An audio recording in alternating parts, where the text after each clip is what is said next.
한가위의 풍성한 보름달처럼 하나님의 풍성한 축복과 은혜가 여러분 삶 속에 흘러 넘치시기를 간절히 축원합니다. 우리가 흔히 얼굴은 사람의 거울이라는 말이 있습니다. 얼굴에 자신의 사람됨이 가장 분명히 나타납니다. 그런 면에서 볼 때 우리의 얼굴은 인격을 나타낸다고 해도 과언이 아닙니다. 근데 세계 어떤 민족보다도 얼굴의 중요성을 강조한 것이 바로 우리 전통의 문화입니다. 그래서 우리 말 속에 얼굴과 관련된 말들이 참으로 많이 있습니다. 얼굴을 들 수 없다. 얼굴이 안 선다. 면목이 없다.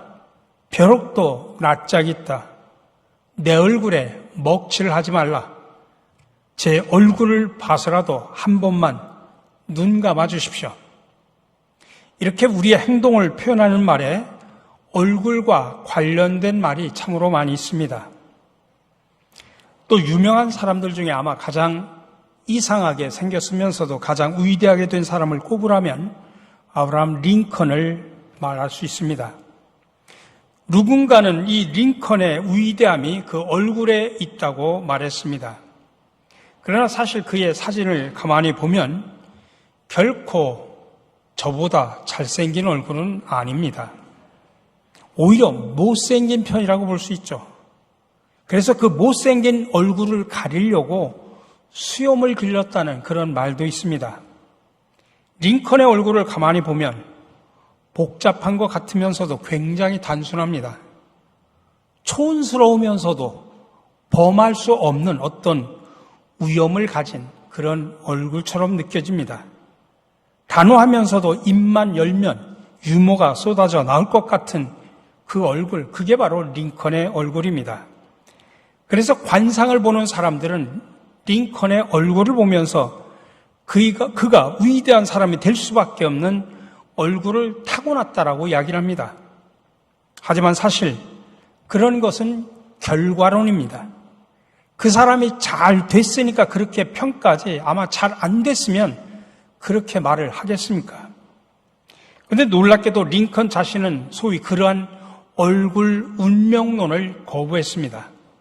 그는 말하기를 얼굴은 타고나는 것이 아니라 만들어지는 것이라고 이야기합니다. 그래서 그는 종종 이렇게 말합니다. 내 얼굴에 있는 많은 굴곡은 그동안 겪은 고난과 시련을 말해주는 것이고 내 얼굴에 나타난 우스운 모습들은 고난을 극복한 내 지혜의 결과이다. 그러면서 그는 아주 유명한 이야기를 우리에게 남겼죠. 사람이 40이 넘으면 자기 얼굴에 대해서 책임을 져야 한다. 왜냐하면 얼굴은 그 사람의 이 성품과 인격이 빚어낸 예술품과 같기 때문입니다. 여러분 혹시 나는 왜 이렇게 못생기게 태어났나 하면서 부모를 원망한 적은 없습니까? 여러분 잘생기고 못생기고의 문제가 아닙니다. 성품과 인격이 얼굴에 드러나는 것입니다. 우리가 아름다운 마음과 태도를 가지면 아름다운 얼굴을 만들 수 있고 슬픈 마음을 가지면 슬픈 얼굴이 나올 수밖에 없습니다. 불만과 불평과 원망과 분노의 마음은 일그러지고 추한 얼굴을 만들 수밖에 없습니다. 근데 오늘 본문은 놀랍게도 천사의 얼굴을 지닌 사람을 우리에게 소개하고 있는데 그 사람의 이름이 바로 스데반입니다. 그 사람이 얼마나 천사 같았으면 그 얼굴을 천사의 얼굴이라고 그렇게 표현을 했겠습니까? 모든 그리스도인의 모델은 예수 그리스도이십니다. 그 예수님을 온전히 따랐던 모범적인 사람들이 많이 있는데 그 중에 대표적인 인물 중에 하나가 바로 스데반입니다. 그는 사도가 아니었습니다. 또 사도 바울과 같은 사람도 아니었습니다. 오히려 스데반은 그 위대한 사도 바울이 있게 만든 사람입니다. 그는 초대 예루살렘 교회의 7 안수 집사 중에 한 사람입니다. 자, 그러면 왜 본문은 스데반의 얼굴을 천사의 얼굴이라고 표현을 했을까요? 먼저 우리는 스데반이 어떤 사람이었는가를 알 필요가 있습니다. 오늘 8절에 보니까 스데반이 은혜와 권능이 충만하여 큰 기사와 표적을 민간에 행하니, 그리스도인의 한 모델인 스데반은 신앙과 인격이 성숙한 사람이었고 인격과 능력이 완벽한 조화를 이룬 사람이었다라고 하는 것을 금방 이 말씀을 통해서 알 수 있습니다. 초대교회에서 7명의 안수 집사를 뽑을 때 사도들은 이런 자격을 이야기를 했죠. 성령과 지혜가 충만하여 칭찬받는 사람. 그래서 성도들은 사람들을 뽑을 때 믿음과 성령이 충만한 사람 스데반과 다른 6명을 안수 집사로 뽑았습니다. 그리고 여기 8절에서 스데반을 가리켜 은혜와 권능이 충만한 사람이라고 표현합니다. 그러니까 스데반은 성령, 지혜, 믿음, 은혜, 권능이 충만한 사람이었다는 것을 알 수 있습니다. 또한 스데반은 모든 사람에게 존경과 사랑을 받은 사람입니다. 8절에서 큰 기사와 표적을 민간에 행했다라고 표현합니다. 교회 안에서만 행한 것이 아니라 밖에 나가서 지역 사회 속에서도 기사와 표적을 행했다는 이야기입니다. 병 고치는 능력, 귀신을 쫓아내는 능력을 행했다는 이야기죠. 이런 놀라운 능력을 교회 안에서도 행하고 밖에 나가서 믿지 않는 사람들 가운데서도 행해서 병을 고치고 귀신을 내쫓았다는 이야기입니다. 이런 놀라운 영적 능력이 스데반에게 있었습니다. 또한 스데반은 7 일꾼들 중에 하나였기 때문에 교회 구제, 재정, 사역들을 실제로 수행했던 사람입니다. 뿐만 아니라 그는 지적인 수준이 아주 높은 사람이었습니다. 다음 주일날 다루게 될 7장에서 스데반의 설교가 나옵니다. 그 설교 내용을 보면 해박한 지식을 가지고 있을 뿐만 아니라 모든 사람이 굴복할 수밖에 없도록 아주 논리적이고 지식적인 그런 사람이었습니다.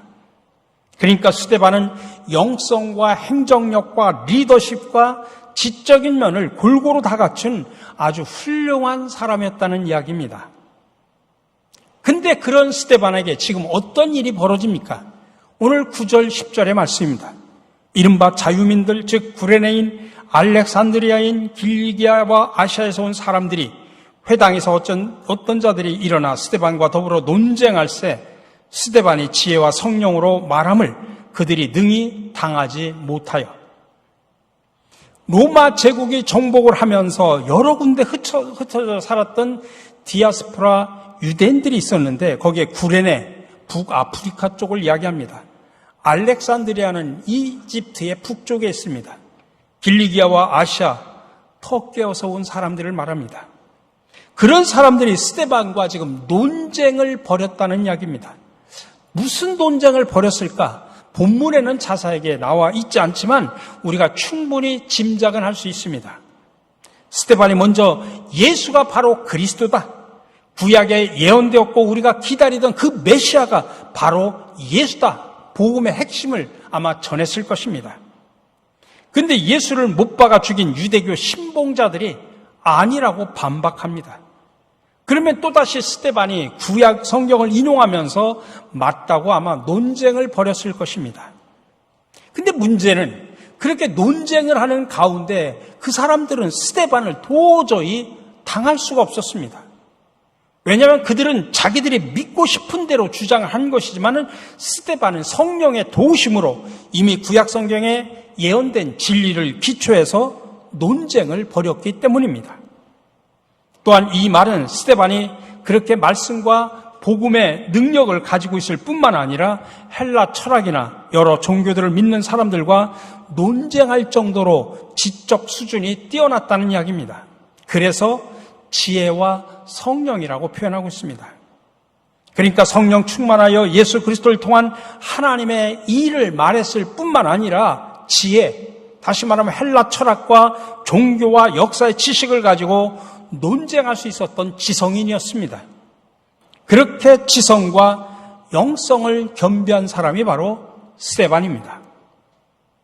그렇게 논쟁을 하도 도저히 스데반을 이길 수 없으니까 유대인들이 다른 방법을 사용합니다. 11절에 나옵니다. 사람들을 매수하여 말하게 하되 이 사람이 모세와 하나님을 모독하는 말을 하는 것을 우리가 들었노라 하게 하고, 정상적인 방법으로는 스데반을 이길 수가 없으니까 사람들을 매수했다. 그래서 스데반이 모세와 하나님을 모욕했다라고 그렇게 모함하도록 이야기를 시킵니다. 다시 말하면 신성 모독으로 몰아가는 겁니다. 그렇게 해야 합법적으로 스데반을 죽일 수 있었기 때문입니다. 그래서 그들은 백성과 장로와 서기관들을 충동해서 스데반을 끌어다가 공회에 세웁니다. 오늘 12절에 나옵니다. 백성과 장로와 서기관들을 충동시켜 와서 잡아가지고 공회에 이르러. 근데 여기에 눈에 띄는 사람들 가운데 단어가 백성이라는 단어입니다. 이제는 종교 지도자들 뿐만 아니라 백성까지 합세해서 스데반을 잡아 공회로 끌고 갔다 이 말입니다. 이게 어떻게 된 일이냐? 왜 백성까지 가담을 해서 또 그들이 지금 뭐라고 이야기하느냐? 13절 14절입니다. 거짓 증인들을 세우니 이르되 이 사람이 거룩한 곳과 율법을 거슬려 말하기를 마지 아니하는도다. 그의 말에 이 나사렛 예수가 이곳을 헐고 또 모세가 우리에게 전하여 준 규례를 고치겠다함을 우리가 들었노라 하거늘. 이제 거짓 증인을 내세웁니다. 그래서 스데반이 예수님께서 모세가 준 규례를 폐하고 헐어버릴 것이라고 설교를 그렇게 했다고 위증을 하게 만듭니다. 다시 말하면 이 예루살렘을 성전을 헐 것이다 라고 설교를 했다고 거짓말을 하도록 합니다. 근데 여기에 백성이 다 합세를 합니다. 물론 백성들은 하나님을 믿는다고 하는 유대인들입니다. 물론 그들 가운데는 사도 바울처럼, 바울로 바뀌기 전 사울처럼 자기들이 하는 일이 하나님께 대한 충성을 보여주는 것이라고 믿는 사람도 있었을 것입니다. 하지만 그들 대부분은 성자 하나님 예수 그리스도를 못 박아 죽이라고 외칠 정도로 하나님과는 아무런 상관이 없는 사람들이었습니다. 겉으로는 하나님을 믿는다고 말하지만은 사실은 하나님의 뜻과 완전히 반대로 가는 사람들이었습니다. 근데 이들이 왜 스데반을 제거하려고 했을까? 왜 거기에 합세했을까? 당시에 이스라엘 전역에 퍼져 있는 유대 남자들은 1년에 3번씩 의무적으로 예루살렘 성전으로 와서 제사를 드려야 했습니다. 또 세계 각처에 흩어져 있던 디아스포라 유대인들에게도 예루살렘 성지 순례는 아주 신성한 의무였습니다. 그러니까 매년 수백만 명에 달하는 유대인들이 예루살렘에 찾아와서 그곳에 머물면서 소나 양이나 새를 잡아 제사를 드리기 위해서 사용하는 그 경비가 대단했던 것입니다. 그러니 성전에서 거두어드리는 제사장들의 수입이나 뒷돈은 엄청나게 많았을 것입니다. 깎아달라고 뇌물을 주고 흠 없는 곳으로 드려야 되는데 흠 있는 것을 들여오면서 뒷돈을 주는 뒷거래를 하는 경우가 참으로 많이 있었습니다. 그래서 예수님께서 예루살렘 성전에 갈 때 그렇게 모든 것들을 뒤집어 엎은 이야기 가운데 하나가 이거랑 같은 맥락에 속해 있는 이야기입니다. 그러니 유대교 최초 지도자들은 대제사장과 주변 종교 지도자들이 그런 데서 엄청난 수입을 올렸다는 이야기입니다. 그러니까 예수님이 성전을 헐어버린다, 그렇게 스데반이 설교했다, 거짓 증인들의 모함에 백성들도 확 넘어가 버립니다. 왜요? 백성들도 역시 종교 지도자들이 얻는 뒷돈의 수혜자들이기 때문입니다. 다시 말하면 자기들도 돈줄이 끊기면 안 되기 때문입니다. 백성들은 하나님을 위해서 또는 무슨 경건함이나 거룩함이나 성전을 지키겠다는 그런 차원이 아니라 자기들의 돈주머니 때문에 스데반을 죽이는데 같이 합세하고 동조한 것입니다. 얼마나 안타까운 모습입니까? 지금 하나님이 이 일을 기뻐하는지 아니하는지 거기엔 전혀 관심이 없습니다. 당장 우리 돈줄이 끊기게 됐다. 우리 돈줄을 위협하는 이놈들을 처리해버리자. 여기에 관심이 있습니다. 그러니까 관심은 돈뿐입니다. 그래서 다 한 통속이 되어가지고 스데반을 죽이려고 작정하고 달려듭니다. 그들은 당연히 하나님을 믿는다고는 유대인들입니다. 근데 하나님이 아니라 사실은 자기 돈주머니를 주인으로 삼고 살아가는 사람들입니다. 그래서 스데반을 죽이려고 했던 것입니다. 그래서 지금 공회 앞에 서 있습니다. 이제 사람들은 그 스데반을 주목하기 시작합니다. 그는 이렇게 오해를 받고 있고 사람들이 위중을 하고 공격을 하는데, 물론 사실은 뒤에서 사주하고 조종하는 사람들도 이것이 거짓이라는 것을 이미 다 알고 있습니다. 그래도 막 부추겨서 자기들의 눈에 껄끄러운 스데반을 지금 제거하려고 합니다. 이런 공격 앞에서 스데반은 지금 과연 어떤 반응을 보일까? 오늘 15절입니다. 공회 중에 앉은 사람들이 다 스데반을 주목하여 보니 그 얼굴이 천사의 얼굴과 같더라. 지금 많은 사람들이 한 사람도 예의 없이 공회 앞에 나와 있는 그 스데반을 주목합니다. 아마 지금 스데반에 엄청나게 화가 났을 텐데 참을까? 앞으로 저 얼굴이 일그러져 버릴까? 아니면 어떤 표정을 지을까? 지금 사실 굉장히 억울하기 짝이 없는 그런 상황이죠. 자기가 하지도 않은 일을 가지고 죽이려 달려드니까 얼마나 억울하고 급박한 상황입니까? 지금 죽음의 위기에 있습니다, 스데반은. 근데 놀랍게도 그의 얼굴이 천사의 얼굴과 같았다라고 그렇게 표현합니다. 여러분, 어떻게 이럴 수가 있겠습니까? 조금만 있으면 죽게 생겼는데 그 살기등등한 사람들 앞에서 얼굴이 천사와 같았다는 이야기입니다. 여러분, 나를 한번 생각해 보십시오. 내가 남들이 나를 고소하고 모함하는 사람들 앞에서 여러분, 화는 천사의 얼굴 하실 수 있겠습니까? 자, 근데 문제는 여기서 그런 상황 속에서 스데반의 얼굴이 천사의 얼굴과 같았다라고 표현할 때 이 천사의 얼굴이라는 말의 본뜻이 무엇일까를 우리가 정확하게 알아야 됩니다. 거기엔 두 가지 의미가 있습니다. 첫 번째는 천사의 얼굴과 같다고 하는 것은 우리가 흔히 가끔 성화에서 보는 것처럼 천사들이 나오지 않습니까? 하얗고 밝고 아기 같고 순결하고 아름다운 얼굴. 그 얼굴과 같이 천사와 같았다. 그런 이야기가 아닙니다. 성경에서 하나님의 사자로 천사가 등장을 할 때 밝고 좋은 소식만 전하지는 않습니다. 하나님의 엄중한 심판을 전하는 역할도 천사가 했습니다. 그러니까 천사의 얼굴은 시도 때도 없이 순결하고 하얗고 아기와 같이 그렇게 해맑고 아름답기만 한 그런 얼굴을 말하는 것이 아니라 하나님이 무엇을 명령하시든지 그대로 행하겠다고 하는 엄숙한 의지가 가득한 그 결연한 얼굴 표정을 천사의 얼굴과 같다라고 말한 것입니다.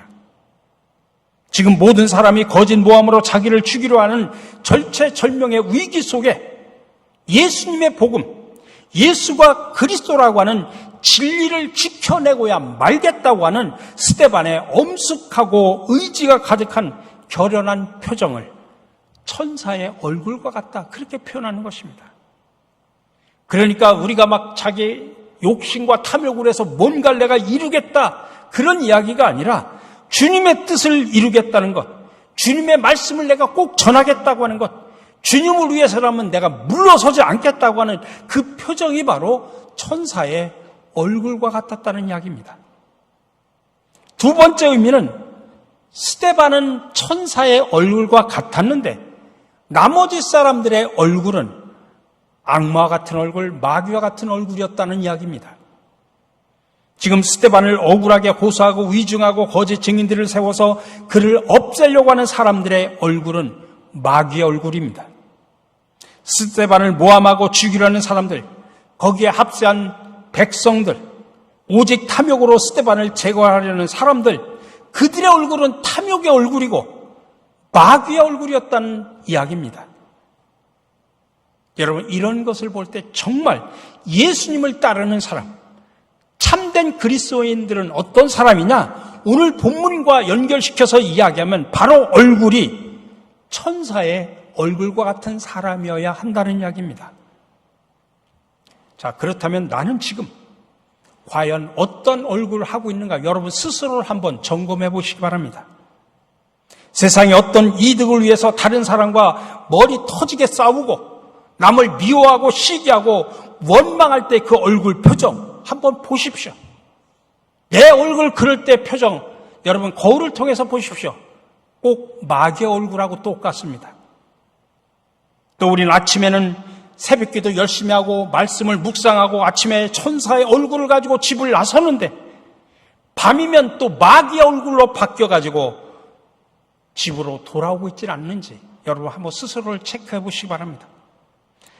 상황과 여건에 따라서 천사와 마귀의 경계를 넘나들면서 그로 인해서 내가 왜 이러지 하면서 괴로워하면서 살아가고 있지는 않습니까? 여러분 우리는 빨리 천사의 얼굴을 회복해야 됩니다. 그러니 우리가 서로 모일 때마다 여러분 서로 이렇게 도와주시기 바랍니다. 집사님, 권사님 요즘 왜 얼굴이 왜 그러십니까? 집사님 얼굴이 왜 그러십니까? 혹시 무슨 일이 있으세요? 마귀 얼굴처럼 보일 때 그런 이야기 하시라는 이 소리예요. 가정교회에서도 그렇고 부부끼리도 그리고 친구끼리도 성도끼리도 서로를 위해서 염려하면서 기도해 주면서 격려해 주자 이 소리예요. 부인 얼굴 보는데 진짜 천사 얼굴이 아니라 마귀 얼굴처럼 보일 때가 있어요. 남편 얼굴 보는데 왜 이렇게 아침부터 마귀 얼굴이 보이는지 모르겠어요. 그럴 때 여러분 부드럽게 이야기합시다. 왜 얼굴이 그렇게 바뀌었는지요. 격려하시기 바랍니다. 회복시키도록. 여러분 그렇다면 우리가 어떻게 해야 우리가 천사의 얼굴을 가지고 살아갈 수 있을까요? 오늘 본문에서 나와 있지 않지만 스데반의 스토리의 제일 마지막에 보면 7장 60절에 이런 이야기가 있습니다. 무릎을 꿇고 크게 불러 이르되 주여 이 죄를 그들에게 돌리지 마옵소서 이 말을 하고 자니라. 스데반은 돌에 맞아 억울하게 거짓 증인으로 사형 선고를 받고 죽습니다. 정확하게 말하면 사형 선고도 아니고 사람들이 밖으로 끌어내가지고 그냥 돌로 쳐서 죽여버립니다.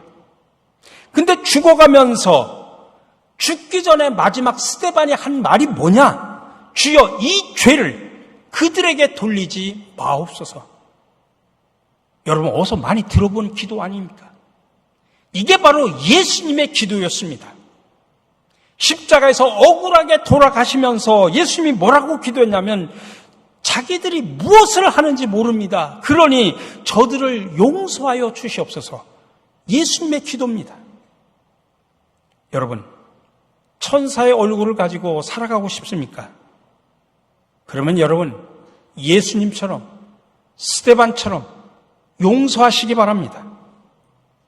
여러분 아직도 내 마음이 꽁해서 용서하지 못하는 사람이 있습니까?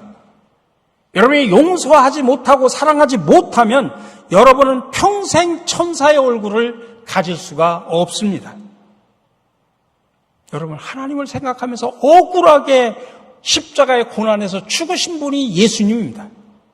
또 그 뒤를 따랐던 스데반도 억울하게 죽임을 당했습니다. 그런데 억울하지만 용서하는 그 사랑을 가질 때 우리는 천사의 얼굴을 가질 수 있다는 이야기입니다.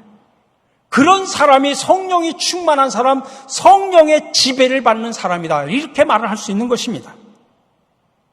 우리 사랑하는 성도 여러분, 저와 여러분들의 부족한 모습에도 불구하고 우리를 오늘 하나님의 자녀 삼아주시고 불러주신 하나님 앞에서 우리 모두 마귀 얼굴, 탐욕의 얼굴을 내던지고 천사의 얼굴을 회복하며 살아가시기를 주님의 이름으로 간절히 축원합니다.